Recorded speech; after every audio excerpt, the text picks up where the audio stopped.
चिपी विमानतळावरून वैभव नाईक आणि नारायण राणेंमध्ये जुंपली आहे। चिपी मुंबई विमानसेवा 15 दिवसात सुरू करा, नाहीतर चिपी विमानतळाला टाळ ठोकणार। ठाकरे गटाच्या वैभव नाईकांनी हा इशारा दिलाय।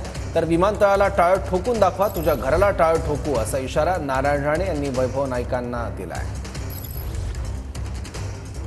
तत्कालीन खासदार विनायक गौडे सातत्याने प्रयत्न करून हे चिपी विमानतळ सुरू केलं होतं। सध्याच्या भाजपच्या नेत्यांनी, सत्ताधाऱ्यांनी, मंत्री महोदयांनी अनेकदा सांगितले की विमानतळ सुरू होणार आहे। येणाऱ्या 15 दिवसांमध्ये ही मुंबईची विमानतळ सुरू न झाल्यावर या विमानतळावर कुलूप लावण्याचा कार्यक्रम शिवसेनेच्या वतीने घेतला जाणार आहे।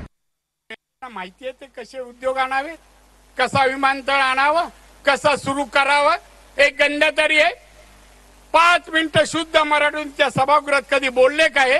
10 वर्ष होते आमदार म्हणे मी टाळ मारणार, विमानतळाला टाळ कधी जातो सांग रे मला।